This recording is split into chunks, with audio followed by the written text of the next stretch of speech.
ground is treatable. We won't go under. We're gonna Hello, be everybody. all Welcome right. to another edition of Artsbeat special called How We're Doing here on 89.5 FM WSKB and Westfield's Community Programming Channel 15. I'm Mark Auerbach, and we're chatting with people in all walks of life and all industries about how they're coping with the COVID-19 pandemic, how their mode of business has changed, how they're sheltering in place, and their recommendations for moving forward during tough and challenging times. Our first guest on this program is Adi Jain. Adi Jain has been in the travel industry for years. Back when I worked for WFCR, he had acquired a small travel company called Cross Culture Journeys, which produced tours for individuals and for public broadcasting outlets to use as fundraising events. And we did a lot of travel programs together for WFCR.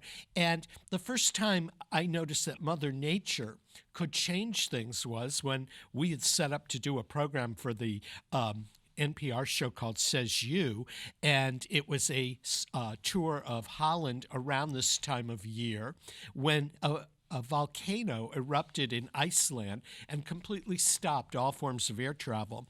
And certainly Adi had to jump and make changes. Adi, it's been a long time. Good to chat with you.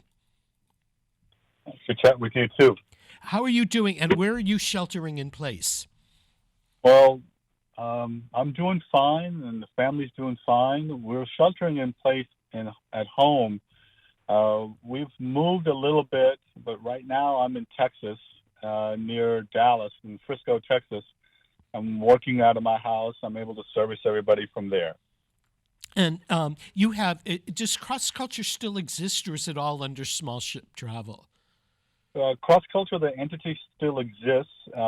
We have rebranded ourselves to be small ship travel, because our focus is more on small ship cruising, even though we also do private programs, private journeys. We just saw that the market was moving towards more experiential cruising, and we wanted to be a part of that. And I know that right now with the pandemic, everything is shut down. Is there any travel or tourism happening, or is everything closed? No organized travel, tourism, cruises are happening at this point at all. There are countries are starting to open up. I don't know if you've read recently that Australia and New Zealand, they've started to open up, and they're also doing inter-country travel. Flights are opening up there. So we're just seeing the very beginnings of travel opening up. Other than that, there's no leisure travel per se at all. Do you think? How long do you think it will be before the leisure travel market rebounds? I think that's going to be more about how safe people feel about traveling. You know, you're seeing a lot of people already get antsy and go on these protests about opening up the country and opening up their particular state. So that the desire for people to get out is definitely there. A lot of airlines are trying to take safety precautions, where like JetBlue just announced that everybody has to wear masks. So I think those things, activities like that, will help make people feel safer. And once that happens, then people will start traveling. And I'm saying that happening is not in just isolated spots or with the isolated airlines, but I think it has to be a concerted global effort to say, yes, you can travel, but you have to take safety precautions. And I think that will probably take another 6 months for that to be formalized and for people to be respectful of the rules associated with it, versus you have, like I said, all these protests where people are worried about their individual freedoms and they're willing to compromise other people's lives for their freedom. I think once that diminishes in value, then they will open up. Adi, I mean, when the pandemic started, did you have a lot of people booked on cruises, or was it a slow time of the year or a fast time? No, Mark, it's actually very, very great time of the year. I had a cruise with a group of people. We're supposed to fly to New Zealand, start the cruise. It was a 3-week cruise, and go to Australia. So right before the cruise, this pandemic is happening, and there were changes to policies, and the cruise lines allowed people to postpone their trips. And everybody in my group postponed except for one couple who were like, you know what, we're going to go. So I went with them, ended up in New Zealand on the 14th of March. And that evening, thank God for Jacinda, who's the Prime Minister of New Zealand, she shut down the country. She said no cruise ships will be allowed. They're going to be going from to a level 3. And then a few days later, they went to a level 4, which essentially means shutting the country down. And when I was there in Auckland on the 14th, I told my clients, and they're wonderful clients of mine, I said, what do you want to do? You know, the cruise line's canceling the cruise because the country shut down. Do you want to go back? If you want, I can change the flights and we'll figure everything else. Or do you want to stay? And if we want to stay, I will put a land program together and we can go with that. They decided that they wanted to stay. So on the fly, I created an itinerary that we did everything by land. We stayed in hotels. We had a private guide, you know, just managing the chaos.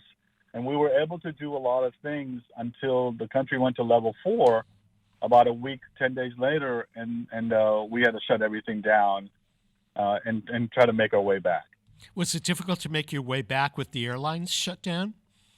Actually, Mark, it was not very, very difficult at all. I mean, I've been in this business long enough to know how to navigate, for lack of a better word, the airwaves. But in doing that, I could see the scheduling. I could see what was happening. The biggest challenge for us was that we were flying from Queenstown, which is in the South Island in New Zealand, up to Auckland on the North Island.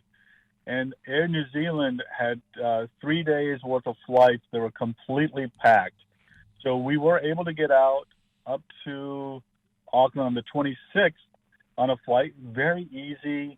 No, nothing was open. No stores in the airports were open. And fly up to Auckland, and then we had flights scheduled from Auckland back to the U.S. I flew on the last American flight between Auckland to L.A., and then I flew L.A. to Dallas.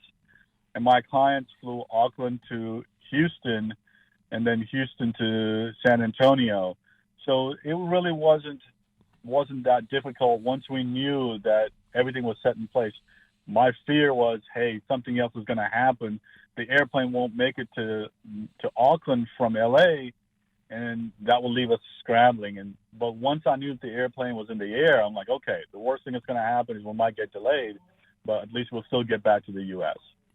I would assume for the next couple of months going up, people that booked cruises or booked any kind of travel can postpone if they go back to the source where they purchased their tickets and things. But if people are starting to book now and they're thinking, well, the pandemic will be lifted in 6 months or a year, what steps can they take to protect themselves if a year from now there's still restrictions on travel? Does travel insurance cover things like this?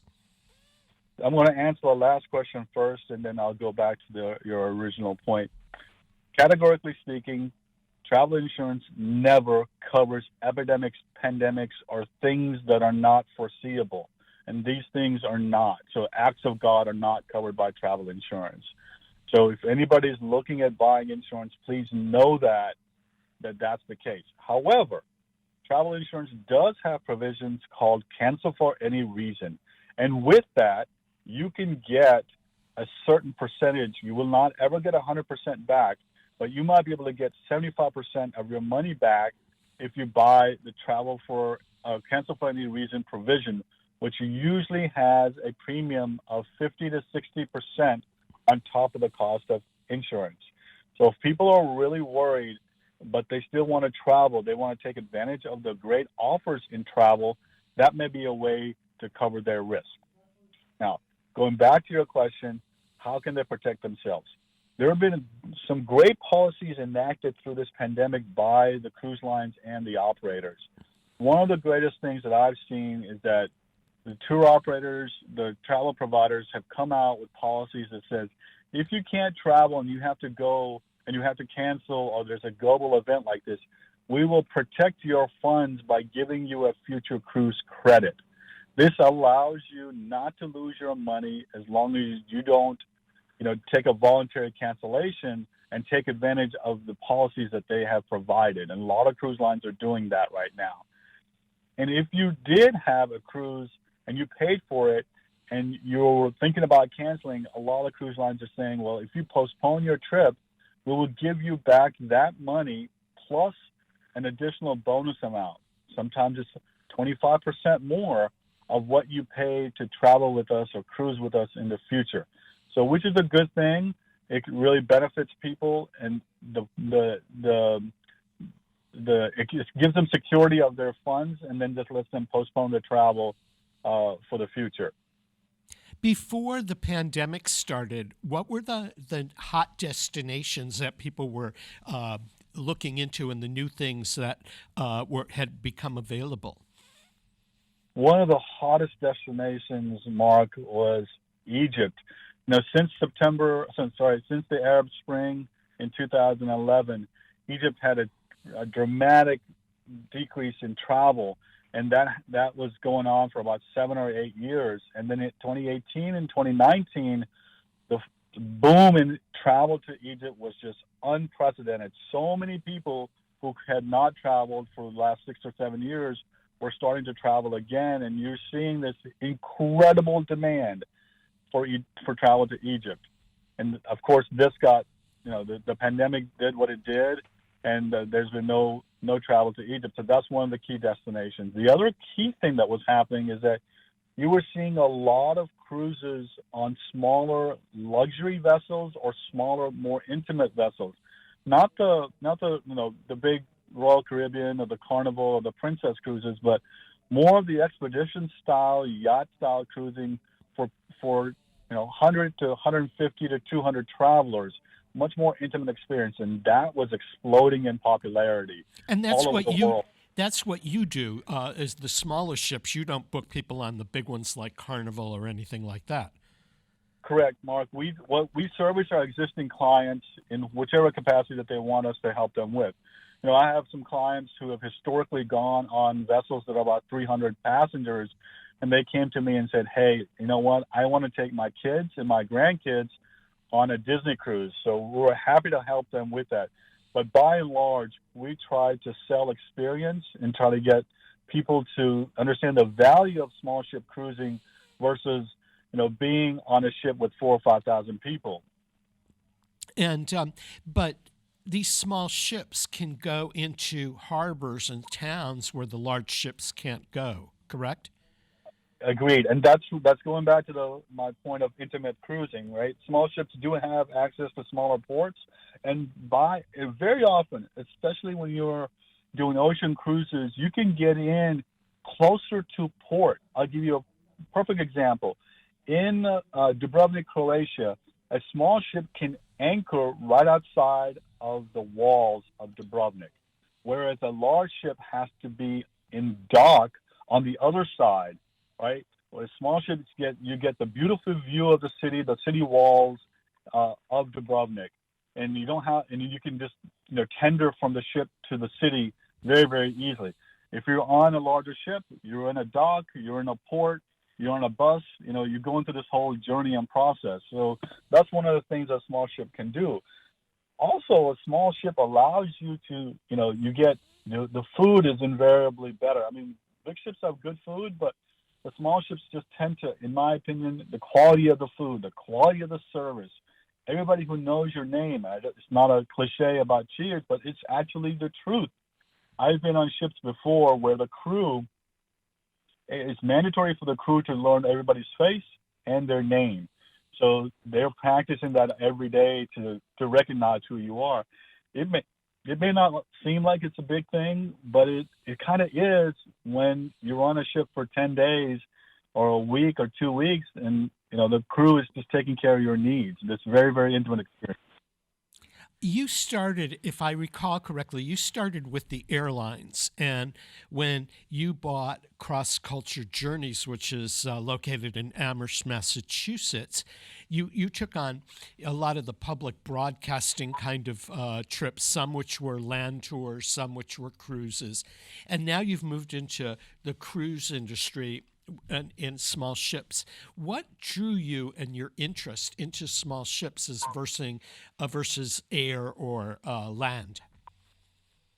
Good point, Mark. So one of the things that we saw the the air model, the air car and hotel model drastically had changed with the internet.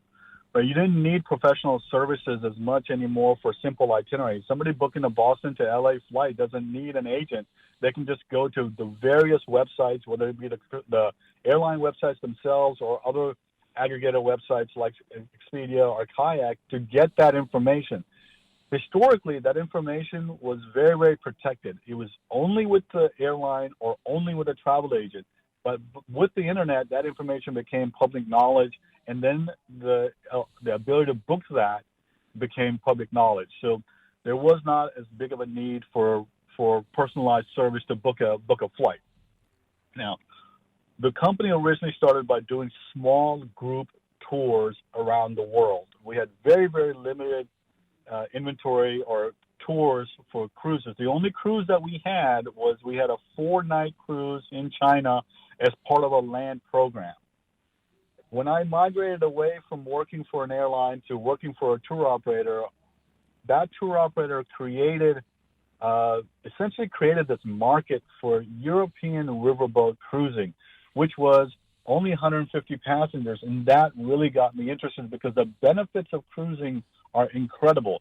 One, you pack and unpack once, right? So once you get onto the ship, you get into your cabin, you've unpacked, and you're there for 7 days or 10 days. Two, you have a consistent product. Your room is consistent, and your meals are consistent. You don't have to worry about, what kind of rooms are you going to get? What level floor is it going to be on? Is it going to be in an elevator? Is it going to be noisy? Those things that you have with a hotel-based tour is no longer the worry. And the camaraderie that you get, you can go to dinner and you have 150 people in this beautiful the restaurant area, and you can sit with different sets of people, and you're interacting with people. You're building deeper relationships than you would be on a land-based program. Even though the numbers on the land-based program tend to be smaller, you're traveling in a bus with 50 people, whereas for example, a European riverboat cruise, you may have a bus with only 25 people, right? Because they separate the groups out according to your ability. It just makes it a much deeper and much more intimate experience. We also saw demographic shift. People were getting older. They did not want to do the daily packing and unpacking, and they wanted a more comfortable way of travel, and cruising represented that. I have a question. You don't have an office per se, like a retail office, but you've often worked from home or from wherever you're traveling. A lot of people are working at home now for the very first time. Do you have a specific place in your house where you work, or are you a kitchen table for this amount of time, living room for the next amount of time when you work day to day? I have an office at home, a formal office at home with equipment that I need in order to be able to service my clients. It's not just a computer and a printer. I mean, we generate name tags and luggage tags. We generate documentation, and so we do all of that in my office, which is dedicated, which is only used for the business.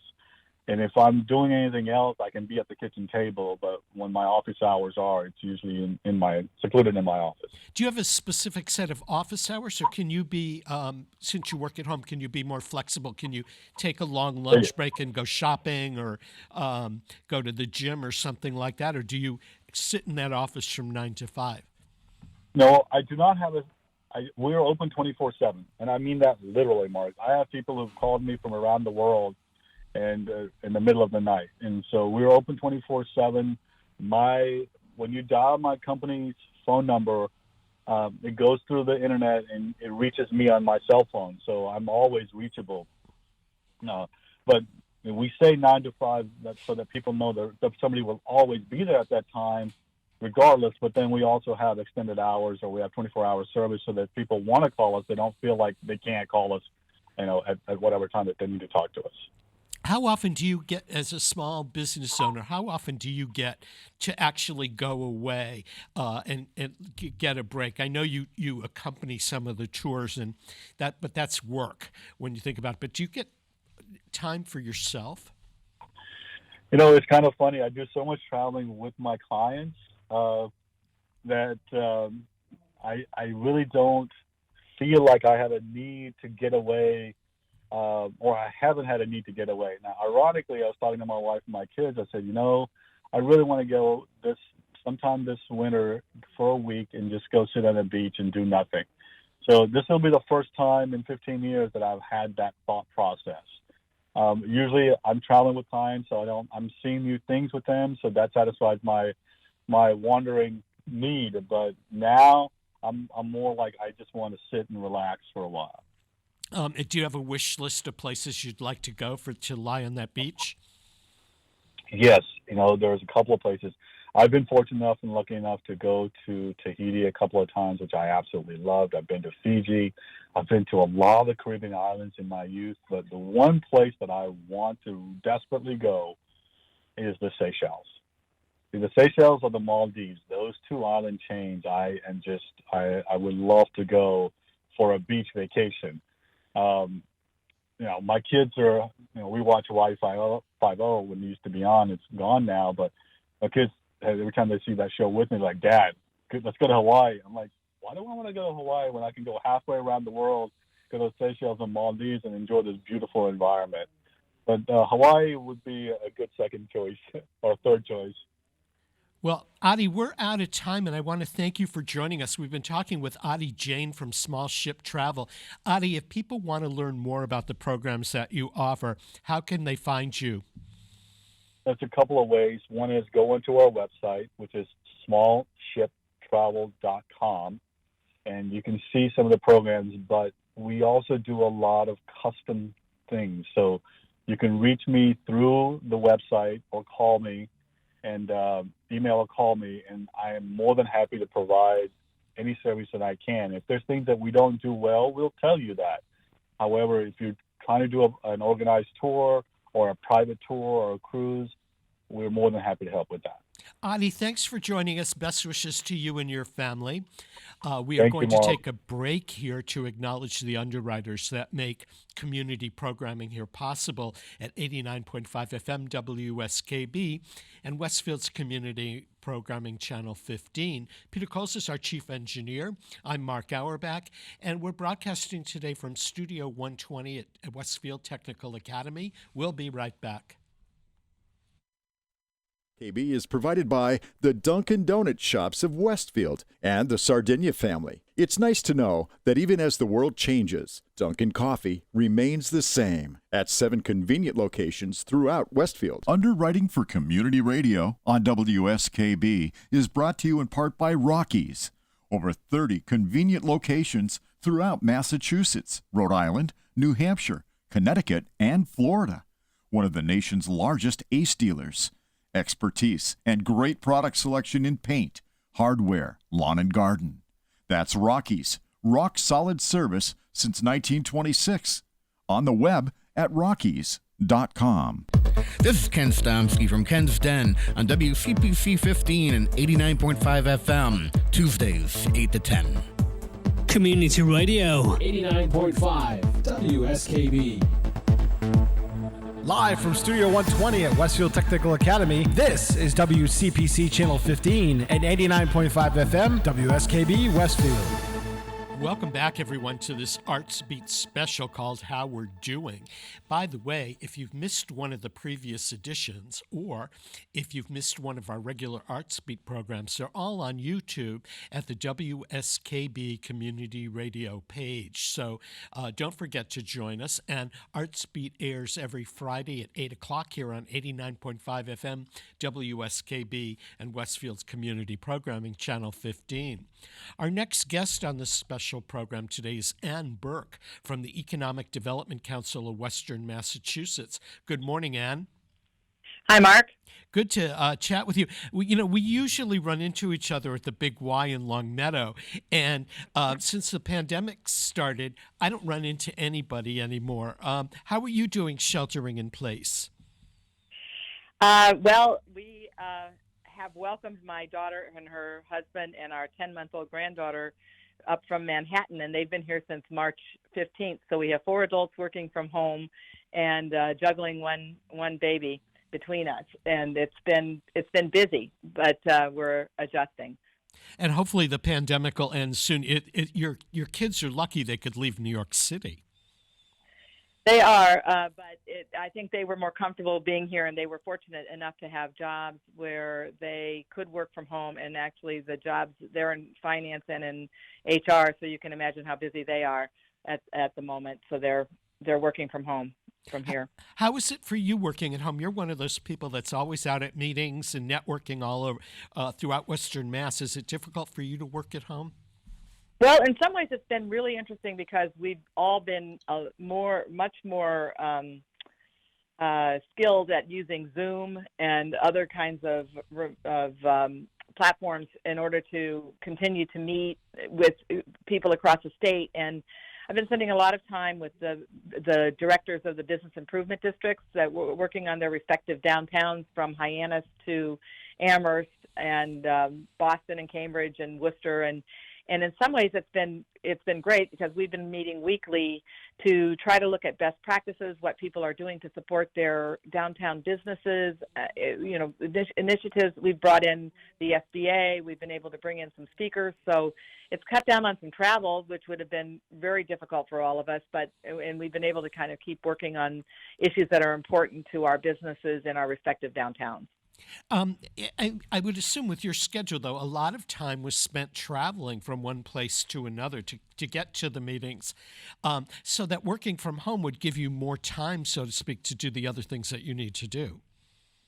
I think yes and no. I think that in some ways you are more efficient because you're not on the road traveling, but the times when you can simply, walk down the hall and ask somebody a question or reach out to your colleagues who are working next door to you, you're having to email or text or get on a Zoom call. And so some of those things take a little more time to organize. I think people are a little Zoom fatigued when have 5 or 6 of these a day. You're sitting in front of your computer, and it's a little more sedentary, which a lot of people like me tend to get around a little bit more. And it's just a different way of working. But I think one of the interesting things is that once people settled into some semblance of a routine and had your office set up in your home, you really can figure out that you can be productive even if you're having to do it remotely. It's a little isolating, so I think having the ability to have those face-to-face or FaceTime meetings and be able to see each other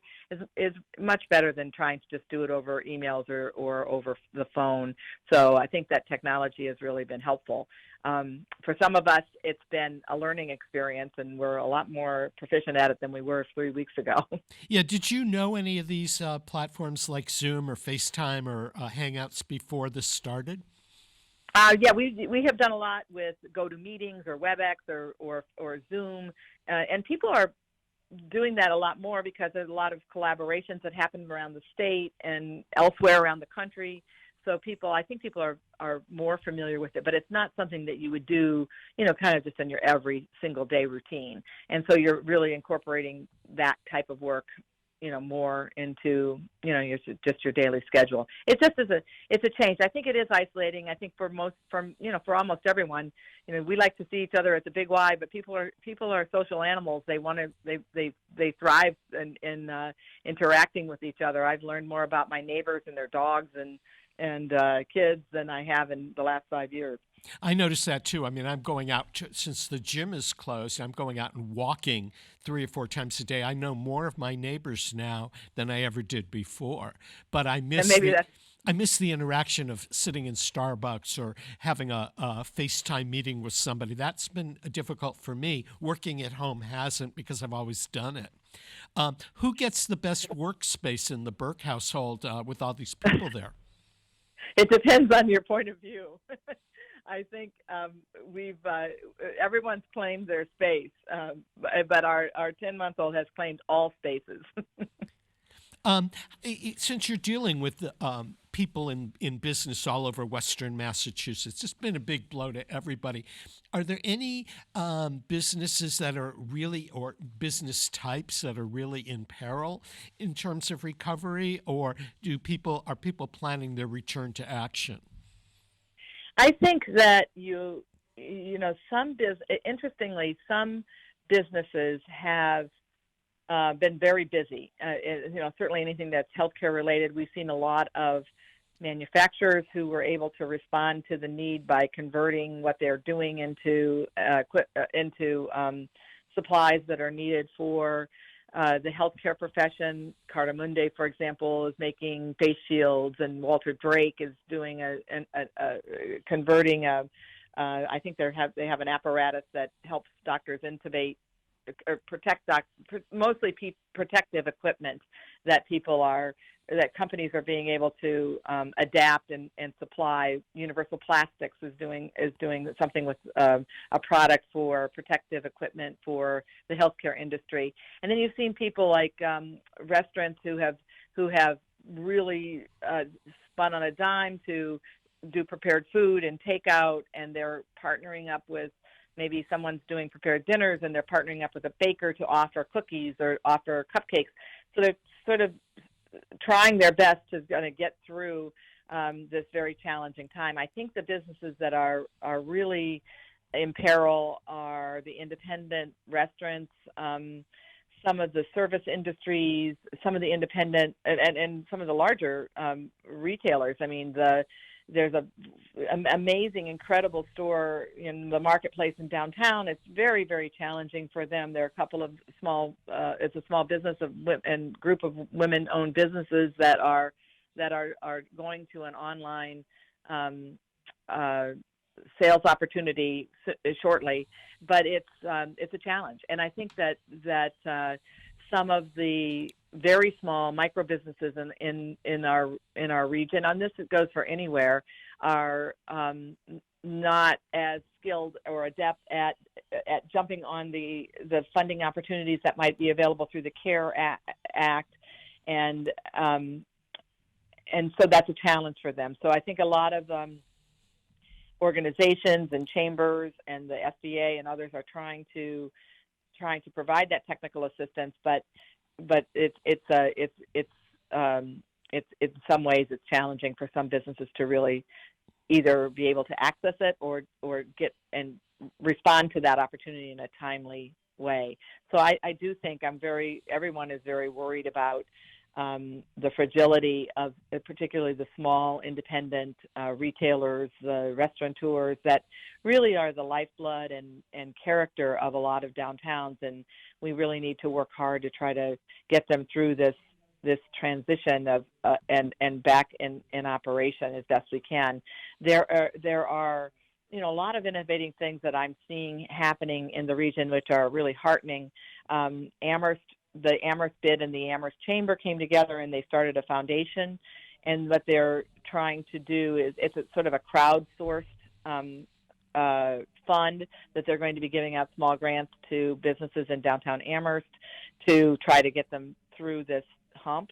And that was funded by individual people in the community who wanted to put into this foundation and support their local businesses and help them survive. You've seen larger cities like Springfield and Worcester and some other places that have reprogrammed some of their community development block grant money to try to make those grants available to very small businesses. Some of the small businesses that we work with or talk to are concerned about borrowing or taking on debt. That isn't something that's viable for them. So it's a combination of things, and I think they're the least equipped to be able to not only have the staying power, but also to quickly jump on the opportunities that are there through the CARE Act. So there's a lot of groups that are trying to support these businesses, but I think those are the ones that are most concerning in terms of their ability to survive. I also think, from my perspective, the arts community and the creative economy is taking a big hit. But some of the arts organizations and some of the small folk in the creative economy have been rather innovative. As an example, just over the line, Hartford Stage and Theater Works have put a lot of their programming online. The Springfield Symphony, even though it had to cancel about a third of its season, started a fund to help fund their musicians who are all freelancers. And Berkshire Theater Group is offering online classes and everything from Pilates and to learning how to sing and how to do music. So I think although our tourism is going to take a big hit this summer, the creative economy is kind of finding its way and its niches, and hopefully will survive. Yep. I think that you're absolutely right. I know that there are a lot of individuals and groups. I'll give you an example. My daughter and her mom's group they hired a musician who does children's music classes, and they did a FaceTime music class with them last Sunday morning for a half an hour. And so I think that I'm seeing a lot of trying to move what you do online, trying to create virtual marketplaces. There's a couple of meetup groups that have formed in the creative economy that are trying to share information about resources. There are a couple of, like the Mass Cultural Council has some small grants available for individual artists who are looking to try to find some support during these challenging times. I know that the CARE Act, you can apply as an individual and a business person, and people who are musicians or people who are artists or designers. My designer has lost business and has pursued some of the remediation funds that are available through the CARE Act. And I think people need to be thinking about that. What are the resources that are out there for me, even though typically you might not think that you would be able to access them? I think you can access them, but I think you need to do that quickly. Now, if you're a small business person in the 413, where can you go for help and to get resources and information? We had somebody on the program a couple of weeks ago from the Massachusetts Small Business Development Council, and they were in the Berkshire's office. And they said, we provide the consulting. We can point you in the right direction. Where are some of the other resources that you would recommend? Well, you can certainly the SBA, and again, it's if you go to the SBA/mass/gov.gov, it's fairly self-explanatory in terms of going through the application process. It's pretty easy. I would suggest, if you were looking for resources, that both the Springfield Chamber, all the chambers in the region, the business improvement districts, the EDC has a resource page that I know with the EDC, what our colleagues are working really hard to keep that information updated, because it's really changing all the time, and we're trying to capture information that's out there to make people aware of where there might be resources. There's the United Way has some things that are going on. There's some work through CISA if you're an agricultural entity. So I think that you need to go to sort of the chambers, the bids, the EDC has a resource list on their website, the CISA and groups like that who can help you. For free technical assistance, I believe that you can get some free guidance in terms of actually filling out some of these proposals through SCORE. I've been hearing that the SCORE office is a resource, and people should feel free to contact them. I know that it's happening very quickly, so it's really it's it can be a challenge for communities or for groups or for individuals to find the right technical support they need. The community development corporations, like the Franklin County Community Development Corporation, they're also a resource to folks up in that neck of the woods. Have you seen any of these application forms for these special grants and funds? Are they very difficult to fill out and a lot of bureaucracy, or are they pretty direct? Well, it depends on the source. I think that the application process does require some information, and all the SBA, the programs that are coming through the CARE Act, it also it will go through a local lender. So especially if you have a lending relationship and you're a small business with the local lender, you're a local lender, I would work with your lender. The application process, I've seen some of them are very simple, like one pager. Some of them are a little more complicated, but I think that they're not. I think the intention is to try to make it as streamlined as possible for the applicant. But they're depending on the program or the resource. I think it will require different kinds of documentation. Some of them are pretty simple, though. And we're just about out of time, but when the social distancing ends and the stay-in-place order is slowly rescinded and people go back to work, what's the first thing you're going to do when you can leave the house and go do whatever you want? My daughter and I were talking about that the other day, and we really can't wait till we get to a point where we can go into a local bar and just have a drink with our friends and enjoy ourselves. So I think that's a little bit down the road, but I think that certainly we have to believe that we will eventually get ourselves back to some equilibrium in how we exchange our greetings with each other. Yeah, I can't wait to, I was telling somebody else, I can't wait to either sit on the patio at a Starbucks with friends or go to a place like Essalon where they have that beautiful garden. Just the social... You just really want to go to the deli department at the Big Y, Mark. No. I mean, I just feel the need to socialize. It's one thing to chat with friends on the phone or FaceTime, but seeing people face to face, up close. I want to go to Tanglewood. I want to go to Tanglewood and have a picnic with all of my friends, like I intend to do with hopefully John Legend in August. Well, hopefully they're going to open. They're the one major arts organization in the area that has not announced any postponement in their season. And I'm hoping that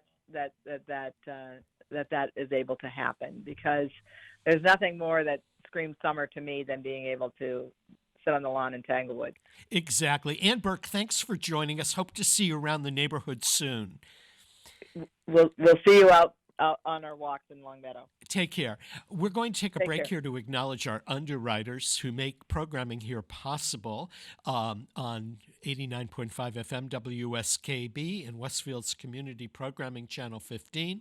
I'm Mark Auerbach. Peter Coles is our chief engineer, and we'll be right back.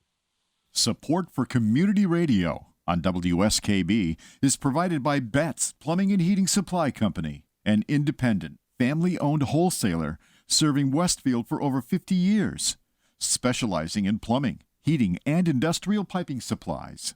On the web at bettsplumbing.com or at 14 Coleman Avenue in Westfield. Underwriting for community radio on WSKB is brought to you in part by Rockies. Over 30 convenient locations throughout Massachusetts, Rhode Island, New Hampshire, Connecticut, and Florida. One of the nation's largest ACE dealers. Expertise and great product selection in paint, hardware, lawn and garden. That's Rockies. Rock solid service since 1926. On the web at rockies.com. Support for the community programming of WSKB is provided by Comcast and Xfinity.com. Offering Xfinity TV, Internet, home phone, and home security services. Information on all that Xfinity has to offer in the Westfield area is available online at Xfinity.com. Hi, this is Harry Rock, host of Rock on Westfield every fourth Wednesday at 8 a.m. Tune in for my view of this place I call home. Community Radio. 89.5 WSKB. Live from Studio 120 at Westfield Technical Academy, this is WCPC Channel 15 and 89.5 FM WSKB Westfield. Welcome back, everyone, to this Artsbeat Radio TV special called How We're Doing. If you've missed a part of this particular program or any of the previous ones, you can find them on YouTube at WSKB Community Radio's YouTube page. Also, don't forget to listen to Artsbeat Radio every Friday at 8 a.m. here, where we interview and chat with people that are in the creative economy here in Western New England. And this special program is also highlighting a lot of the people who live and work in Western New England, many of them in the creative economy, because that's my interest level and specialty. Our next guest is Alex Hill, who's a TV and film production person, originally from Richmond, Massachusetts. He's New York-based at this time. He's picked up an Emmy Award along the way in his young career, and it's always great to talk with people that are just starting out who are based in Western Massachusetts. Good morning, Alex. Morning. How are you? I'm good. How are you doing? Oh, I'm hanging in there. Where are you sheltering in place during this pandemic? I had started in my New York City apartment, but a couple of weeks ago I left the city and I'm now at my parents' in Richmond. I quarantined in part of the house for about 10 days when I got here, so was sort of passing trays back and forth to my mom with dishes through a sort of would put the dishes outside the door and she'd come around and grab it. And then after about 10 days, when I still was feeling fine after coming up from New York, we sort of stopped doing that quarantine, and I've been in the house ever since. Haven't really left the house in Richmond. Has it been difficult for you to work while you're at home?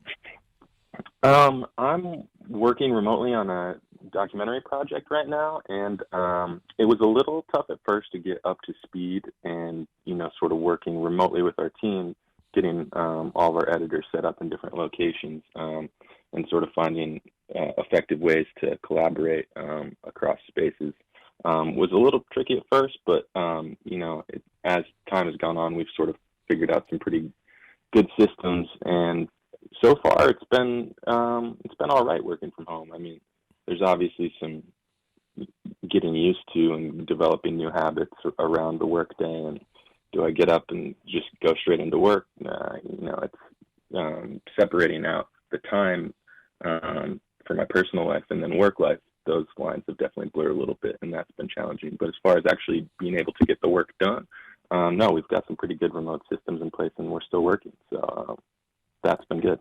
Now, you went to Syracuse University and studied film and TV and communications and all of that.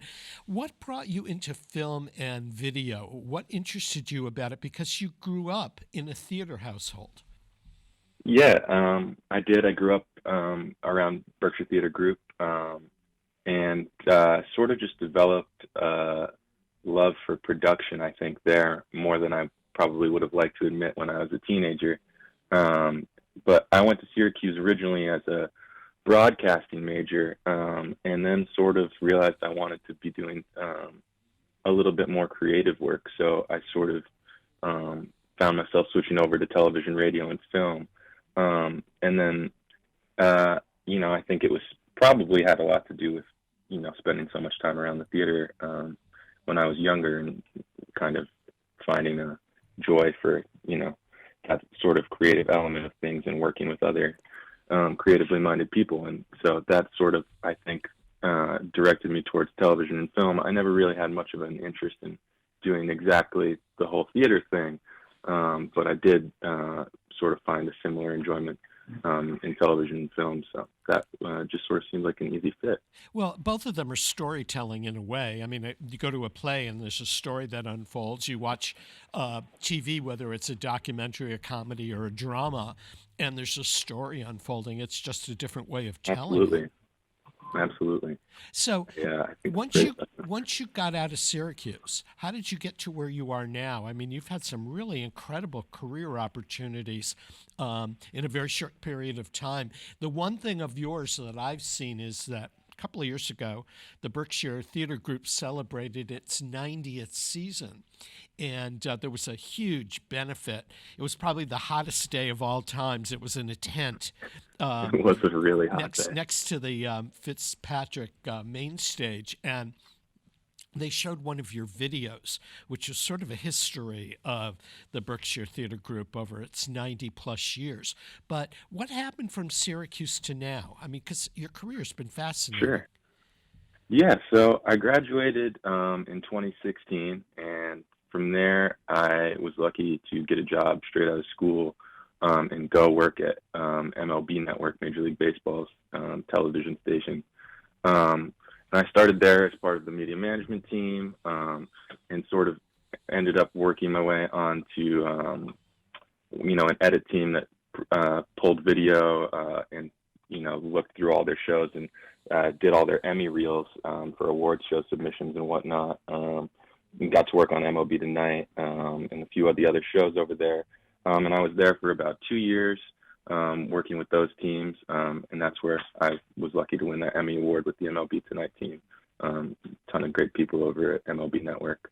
But the studio was out in New Jersey, and I was living in Manhattan. So I was sort of looking to stay in the city a little more frequently.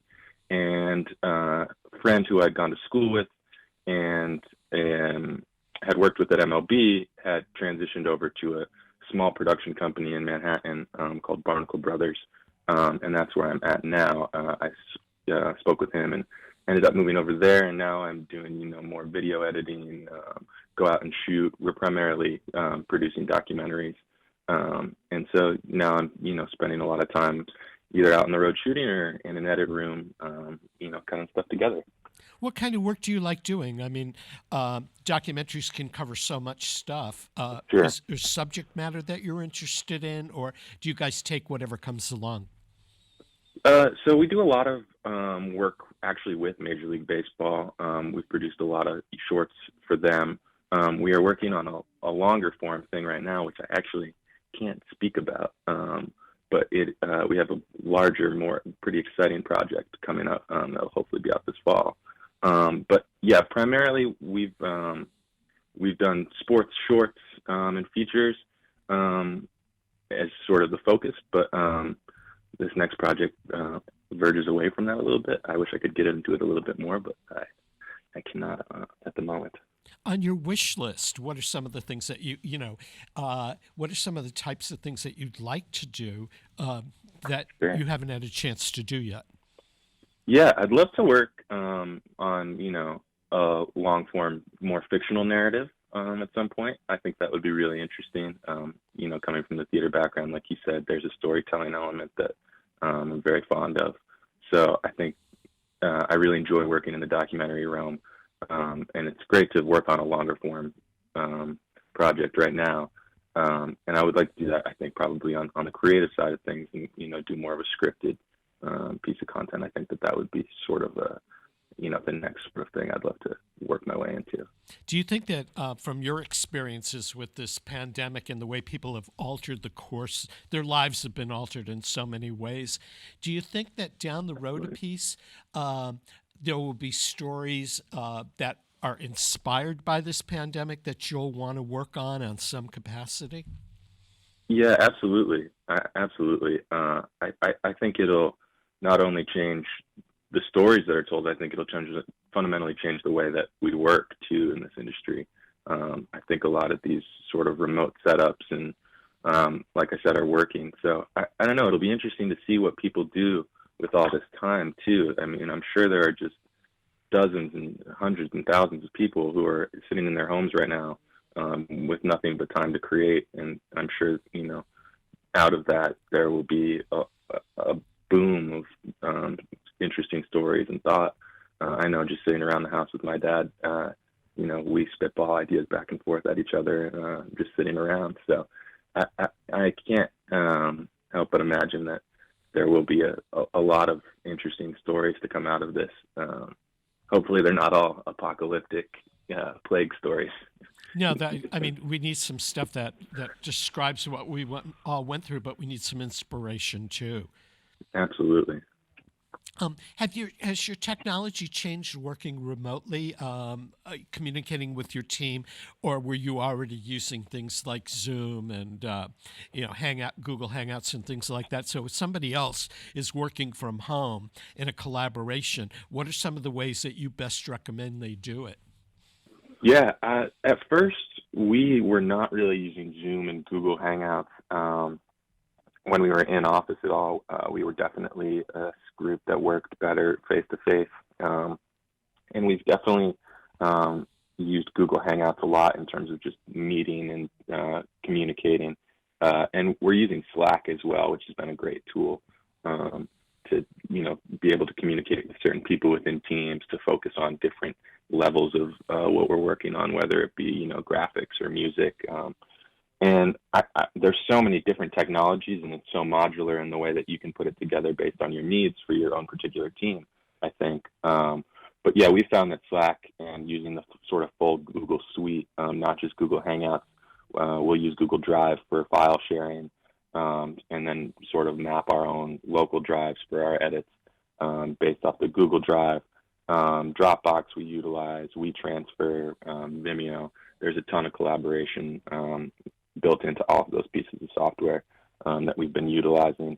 And luckily, there's a lot of infrastructure built out for video and the internet. So we're able to, share and pass things along to one another relatively quickly. Do you miss the socialization pre-pandemic where you could go out and collaborate in person or just share ideas and network? Absolutely. And I think, we're in the post-production stage right now on the project that we're on, luckily, so we're able to do this remote setup. But had we been 3 or 4 months behind where we're currently at, it would have been a massive problem, I think, just from the ability to, be on a set and work with others. So not only do I miss that and having that human interaction and seeing people who I work with who I like being around, but I also think it would have just had a much more detrimental effect on our actual production. And I'm thinking of all the people that were probably in that stage that are in that boat right now. And, it's tough. And, you just hope that everybody's working through it the best that they can. How many productions approximately do you work on over the course of a year? Now, you're finishing up one now. Is there another one behind it, or how does it work? Yeah, so generally during the baseball season, we're doing anywhere between 30 to 45 pieces. I mean, these are short pieces for like just baseball. I think projects come and go. The project that I've been on right now, the large project I've been working on, I've been on for over 1.5 years now, just on this project. So that's been, a large chunk of my time. That's not the only thing that the production company as a whole is working on. And I think during that time, they've cycled through, 3 or 4 clients and other small pieces of content. The fact that there's no baseball right now and no sports where large groups of people can connect and stuff, will that have an impact on what your workload's going to be like down the road? I'd have to imagine it would be. I really don't know what's going to happen after this current project we're on wraps up here. It's such an uncertain time, and I think a lot of that will depend on how things proceed over the next few weeks here from a health perspective, and when people say it's safe for us, to resume activity, and for professional sports leagues and to resume activity, it's unclear how that's all going to work. So in terms of how that correlates to what we're going to be producing and making, it's uncertain. I think, like a lot of things, I do think that what we were talking about earlier was storytellers having time to create, and hopefully there's sort of a explosion of some storytelling after this is over, that something similar will happen with baseball, and there'll be a lot to talk about with what players did with the time that was off, how it's affecting what's going on when the season does start, and things of that nature. So but yeah, it's all very up in the air. Since you've had more free time on your hands during sheltering in place and all that. Have you discovered any stuff online or through videos and things that are happening that you're really excited about that are new adventures for you? Oh, that's a good question. Well, aside from my girlfriend discovering TikTok, I'm not sure if you're familiar with TikTok. I haven't spent a whole lot of time actually consuming media because I have been working so much. I've just been watching Netflix here and there. But no, I can't think of anything that's popped in my head on the internet that I've seen that is really blown me away. I do love to see the videos, though, in New York around like 7 o'clock every night when they clap for the healthcare workers. Yeah, those videos are really extraordinary. That is totally extraordinary. And I have friends that live in Manhattan, and they keep posting photographs and with the sound going, and I think that's just an incredible thing. Yeah, I remember when I was still in New York, hearing that happen in the first few days and not understanding what was going on. And people, the apartment I live in, it faces another apartment building, and it's sort of, you can sort of see windows on all three sides if you're looking out your window. And just watching people come to their windows and sort of all stare at each other and clap and hoot and holler was really quite a surreal experience. And it's funny because you never really realize all those people are right next to you when you're in New York and you're in your own apartment. And then for everybody to come out and come together at their windows, it was a really cool experience. Alex, one last question before we go. As soon as the pandemic and all the sheltering in place things start to lift, what's the first thing you're going to go do that you've missed while you've been sheltering in place? Sure. Yeah, I think I really would just love to go, to a bar and have some chicken wings and a beer and hang out with my friends. That's really what I miss. Human interaction in a social setting would be really nice. Just to relax a little bit and, just see my friends, I think, in a social setting would be really nice. I agree with you. I can't wait to go out and hang out with my friends somewhere after this is all over.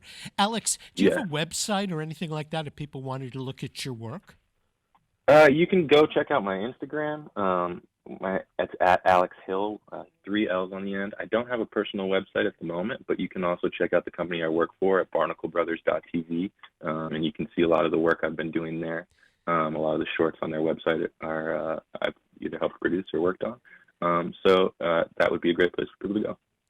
Alex Hill, thanks for joining us today. Alex Hill is from Richmond, Massachusetts, currently based in New York City, an Emmy Award winning TV and film production person.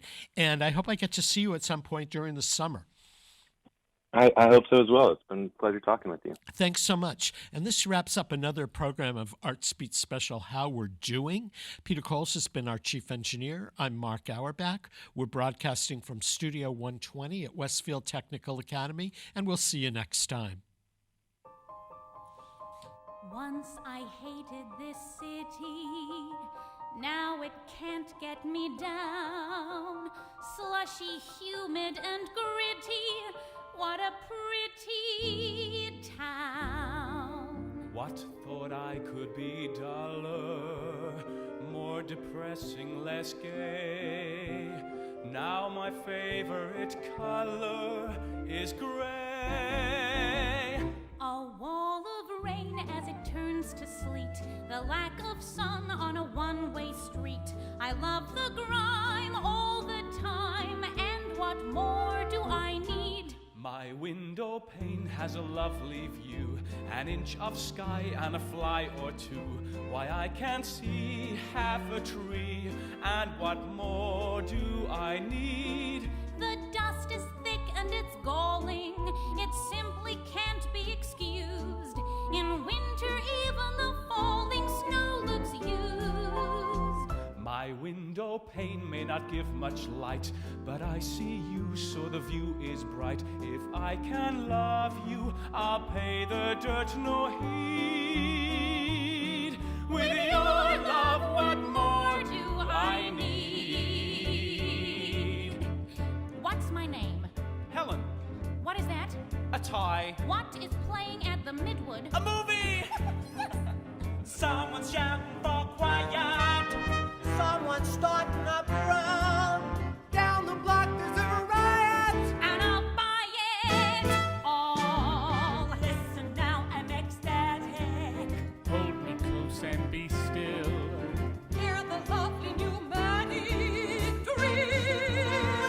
A subway train thunders through the Bronx. A taxi horn on the corner honks, but I adore every roar. And what more do I need? I hear a crane making street repairs. A 2-ton child running wild upstairs. Steam pipes bang, Sirens clang. and what more do I need? The neighbors yell in the summer. The landlord yells in the fall, so loud I can't hear the plumber pound the wall.